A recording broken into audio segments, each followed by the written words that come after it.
The president is back into the country, and we all have been able to read the presidential broadcast, and a lot of Nigerians are disturbed by the contents of that broadcast. A lot of people feel that the broadcast has indirectly asked Nigerians to be quiet about a lot of things. Do you feel the same way?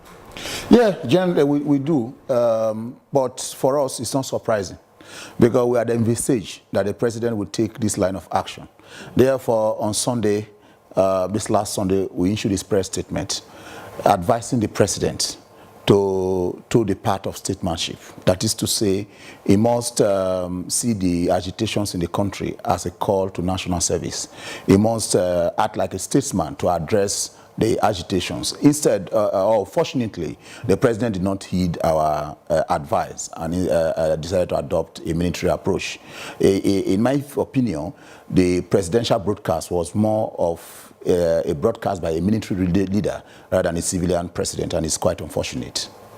A part of the broadcast said that Nigeria's unity is not negotiable and Nigeria must remain as one. We know that the president just returned from the UK, and even in the UK there are talks of revisiting both Brexit and Scottish independence. If people can discuss do-overs of electoral discussions after less than 5 years, how much more 50-year-old wartime decrease? Yeah, I think part of the reason is because of the background that our president is coming from. He's coming from a military background, and you know that in the military, your training primarily is to protect the territorial integrity of Nigeria. What that simply means is that you are to ensure that Nigeria remain as one in the military. But in a democratic setting, in a civil society, it's a different ball game altogether. So, and the earlier the president realized that fact, the better for him. In a democratic system, people must continue to re-examine concepts. There is nothing that is cast in stone. Even the existence of Nigeria is not cast in stone. Nigerians have a right to ask whether we still need to be together as one country. So the president was absolutely wrong to say that the unity of Nigeria or the indivisibility of Nigeria is non-negotiable. It's not true. In any case, people are not saying that Nigeria should be dissolved. What we are saying is that the basis of our togetherness should be readjusted, should be reconstructed in the interest of this country. That's what people are saying. Nobody is saying Nigeria should not exist. All the calls for self-determination from the Niger Delta to the southeast to the southwest and even the middle belt is a call on the leadership of Nigeria to sit down with the people and decide how we should go forward as a people. But unfortunately, over the years, we have had leadership that do not respond to the wishes and aspirations of the people. Speaking of agitations, the Niger Youth Council has recently come out to say it has disassociated itself from the Biafra struggle and agitations. What exactly prompted that? Yeah, I think that I need to make this point very clear. In my inaugural speech some months ago, or weeks ago in Warri, I made a point clear that we are not part and parcel of Biafra. But I do not want too much emphasis to be placed on that. What is the most important is that, number one, we have a struggle that predates that of Biafra. The Ijaw people, through their leader, Isaac Dakaboro, in 1967, declared a republic, the Niger Delta Republic, which lasted for 12 days. And that republic was declared even before Ojukwu declared the Biafra Republic. And that's why we said, look, we have a separate identity. We are not part and parcel of Biafra, but we are, if it gets to the point where everybody have to go their way, we wish to be on our own and not part of Biafra. And let me make, the point here is this. What is most important is that we believe in the struggle for self-determination. Although it may mean different things to different people, but while we share in the aspiration for self-determination, it should be based on mutual respect. There should be respect for the Niger Delta people. There should be respect for the Middle Belt people. There should be respect for the Southwest people. Just in the on the other hand, we also have respect for them. But nobody should make any attempts to encroach on the territory of the other. Why is this coming? Why is this association coming at the time, almost at the time when the Arewa youths have come out to give a quick notice to the Igbos residing in the northern parts of Nigeria to vacate before October 1st. You mean our disassociation of ourselves from the... Yes. No, we have always maintained that position. You see, if you remember, as a student of history, you recall that the major reason why the Biafra republic died from 1967 to 1970 was the inclusion of the minorities of southern Nigeria. That is, when Biafra was declared, what is today known as Bayelsa, Delta, Edo, and Rivers was included. In short, the whole of South, let me put it that way, apart from Ondo State, the whole of South was included as Biafra. And that was the main reason why Biafra died. Because when this area was included, without the consent of the people, the Nigerian military, or the Nigerian government under Gowon, brilliantly went to the prison. At that time, our leader, Adakaboro, was in a prison at that time. They went to him, brought him out to say, look, we are going to give you pardon. Go and fight on the part of the Nigeria government. And they did so and led to the killing of Biafra. So, in my view, the agitators of Biafra, if they are students of history at all, they have no business including the part of the Niger Delta or whoever do not want to be part of their republic. While we share, we agree that they have a right to demand for self-determination, they shouldn't include parts that are beyond their area. Then on the issue of quick notice, there is no correlation between our demand for our case for a separate Niger Delta identity and the quick notice that was issued to Igbo people in the north. That quick notice is baseless. There's no basis for it. The fact that I'm asking for self-determination is not a reason for you to give me quick notice. And in any case, and like I've earlier said, that quick notice is politically motivated. It is some persons in the north who want to hold on to power at all costs. They are just using that one to test the waters because in recent times, the political origin has been very, very unclear.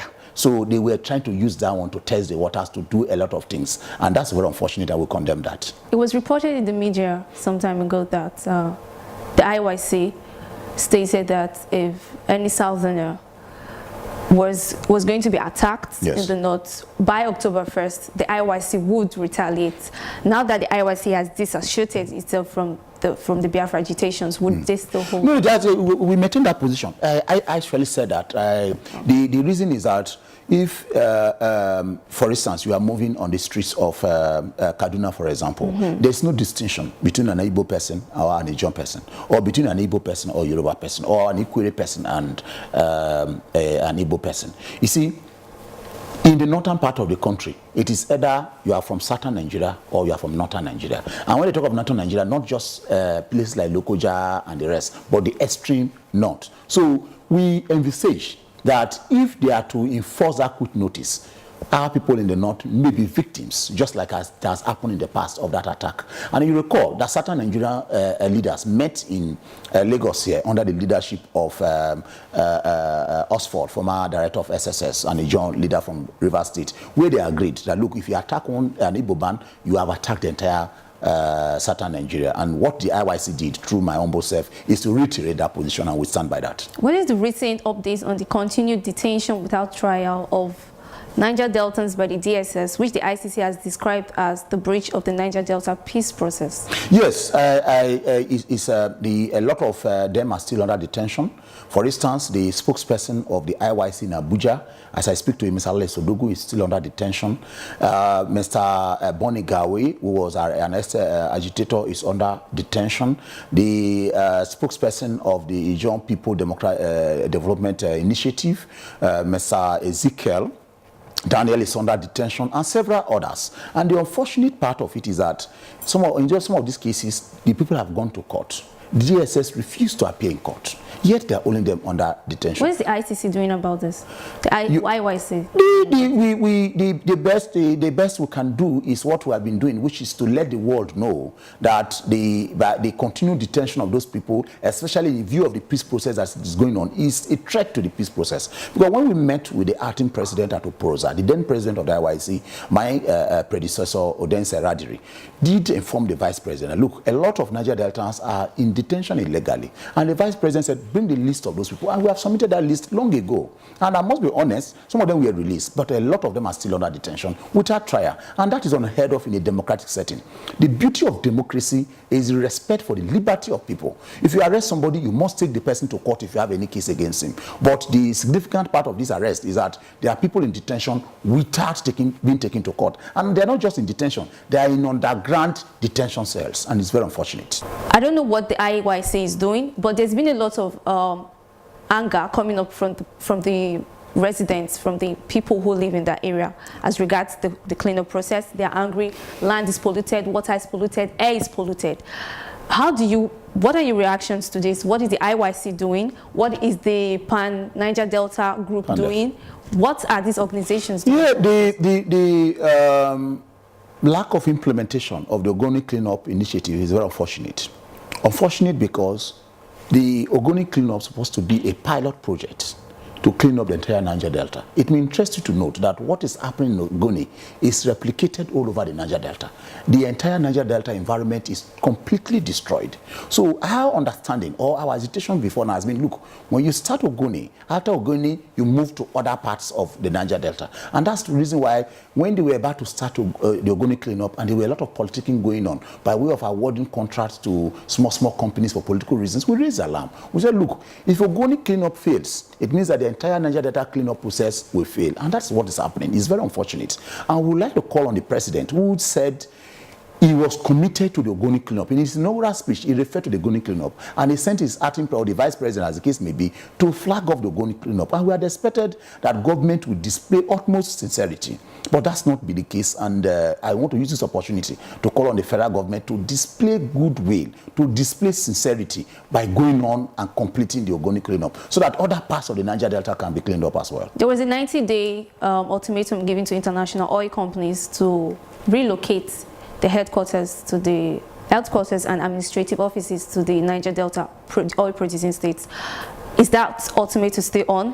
To what effect is this supposed No, to I think that there was a mix-up somewhere, and that has been addressed.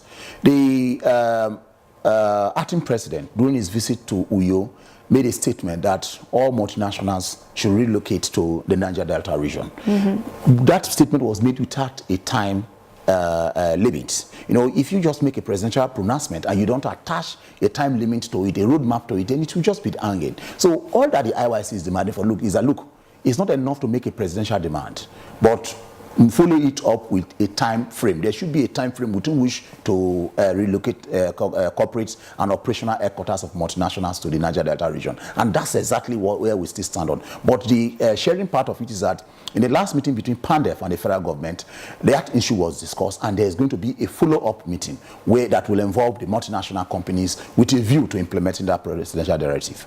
If the government intends to embark on a cleanup process, and we still have in existence small oil mining companies, do we call them companies now, firms, or, you know, places where they just locally... local refineries. Yes, you know.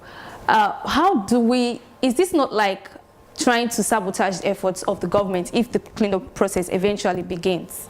You see, if you read the UNEP report on organic cleanup, the cleanup is a process on its own. You know, part of the cleanup process is for you to address social demands.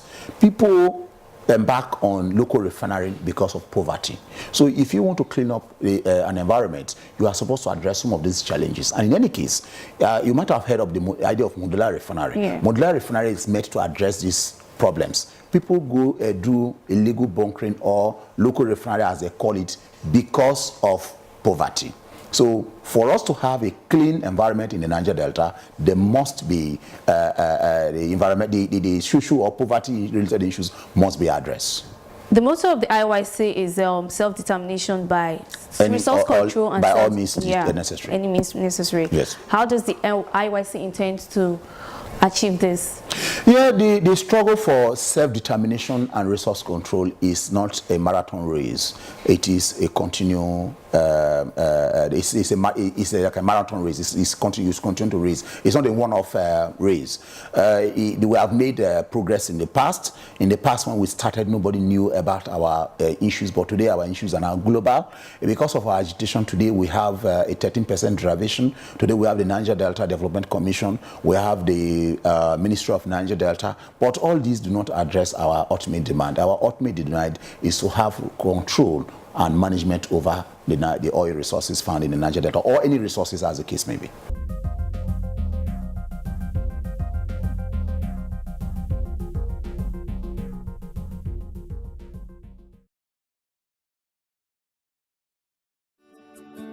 Welcome to First View Luxury Hotel. At First View Luxury Hotel, we offer excellent service. Our rooms have all the necessary facilities to make your stay comfortable and memorable. You will also have access to internet service, breakfast, 24-hour power supply, full air condition, free international calls, free tire pumping service, and free car battery charge. So what are you waiting for? Quickly visit First View Luxury Hotel. We are located at #1 Adeola off Raji Rasaki Road, First Estate, Amuwo, Odofin Festac, Lagos. For more information or reservation, please call us on 080-7578-7135 or 080-9990-0601. You can also take advantage of our online ongoing promo at www.firstviewhotel.com to make your reservation and payment for your favorite room, which attracts a discount rate. Please note, rooms are reserved based on first come, first serve. First View Luxury Hotel. Experience the home of comfort. They come.